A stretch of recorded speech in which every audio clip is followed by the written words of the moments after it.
노아는 하나님과 동행하던 의인이지 않았습니까? 모든 인간들이 자기 욕심을 따라 살던 영적 어둠과 혼란의 시기에 오직 노아만은 방주를 건축하라는 하나님의 명령에 절대 순종했습니다.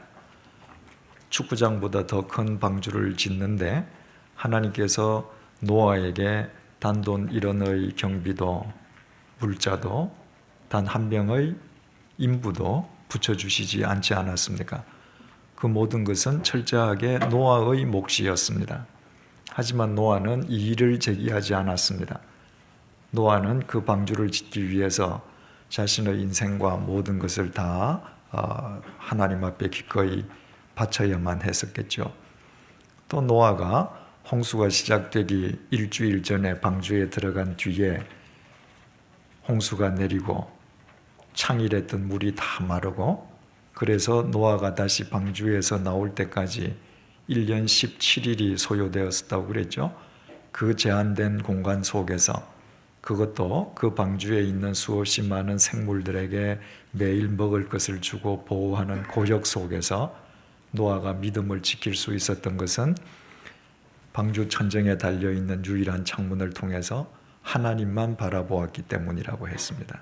이를테면 한마디로 노아는 하나님의 사람이었고 하늘의 사람이었습니다.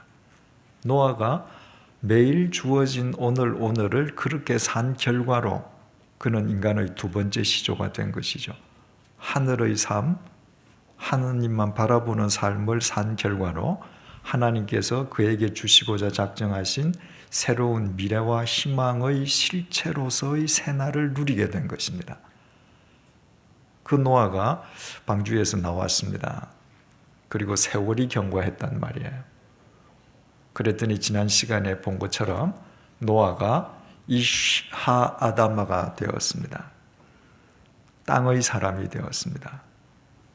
하늘의 사람이었는데 땅의 사람이 되었다는 거예요. 그러니까 그것은 단순히 농부라는 의미를 뛰어넘는다고 그랬습니다. 우리가 멈추라고 한들 세월은 멈추지 않는다고 그랬죠. 그죠? 세월은 항상 흘러갑니다. 그런데 나를 스쳐 지나가는 그 세월의 의미는 우리 각자가 다 다르단 말입니다. 내가 그 세월에 어떻게 대응하느냐에 따라서 결과가 달라지는 것이죠.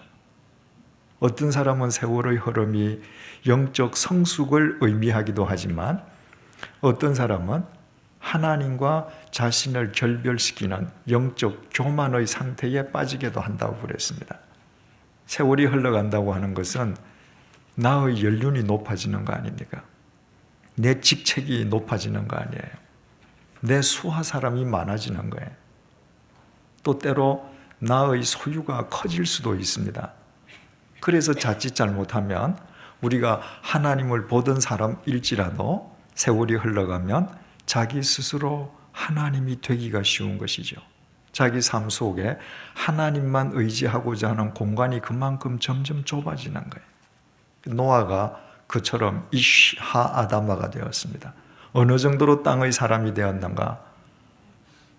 자기 장막, 요즘 말로 하면 자기 골방에 처박혀서 꼭지가 돌 때까지 포도주를 마시고, 물로서의 포도주를 마신 게 아니라고 했습니다.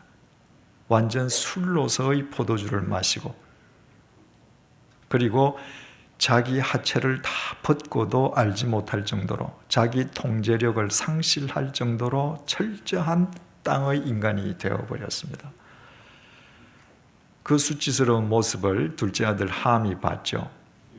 그런데 함이 보았다고 하는 히브리어 라아는 단순하게 보았다는 의미가 아니라 그 상태를 즐겼다는 의미라고 했습니다. 아버지 노아도 남자고 함도 남자잖아요.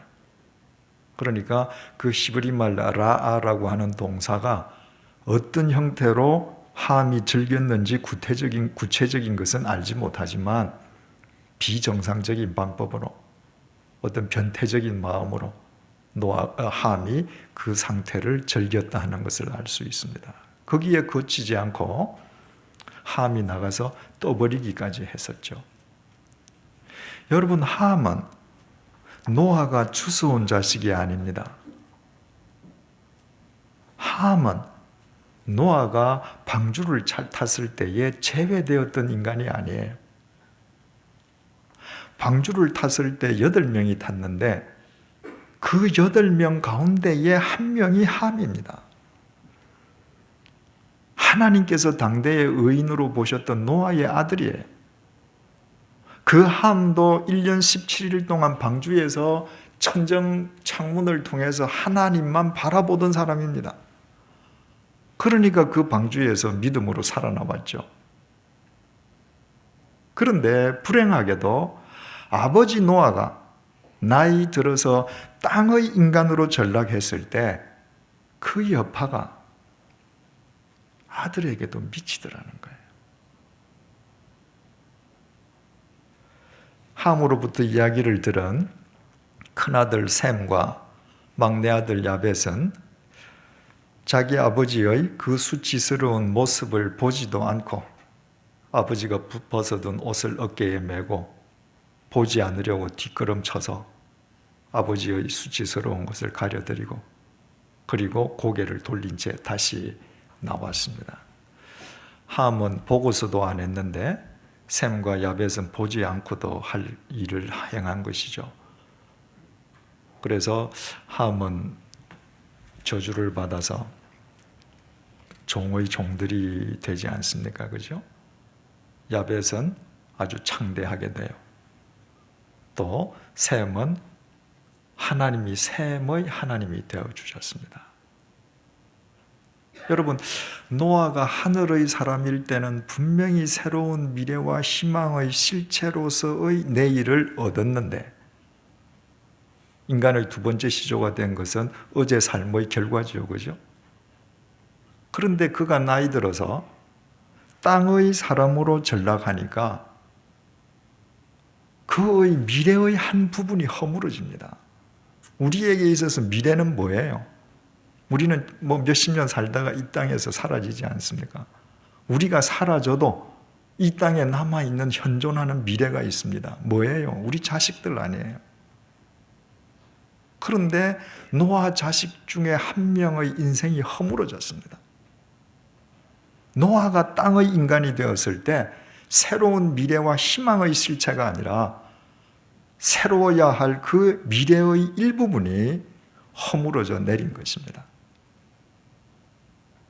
그래서 우리는 지난 시간에 창세기 9장을 보면서 이렇게 정리를 했었습니다.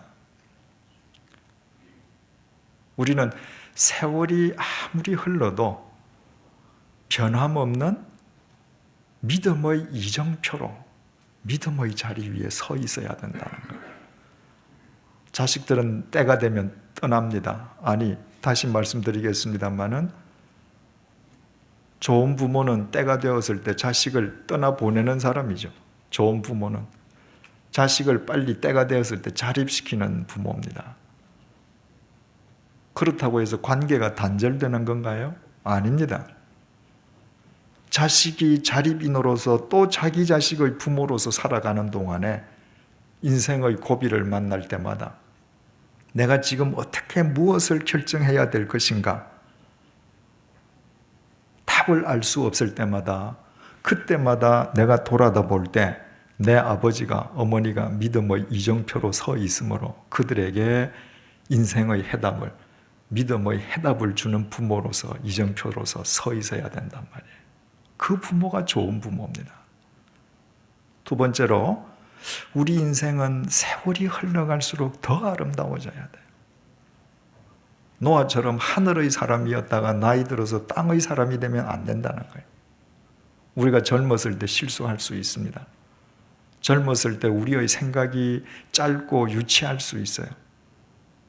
그러나 나이가 들어갈수록 우리는 점점 더 원숙해져야 합니다. 나이가 들어갈수록 노인이 아니라 어른이 되어야 된다고 그랬어요. 생각이 아름답고 행동이 아름다워져야 합니다. 어떤 경우에도 나이 들어서 삶이 더 추해졌다. 그것은 우리가 지향할 바가 아니라고 했습니다.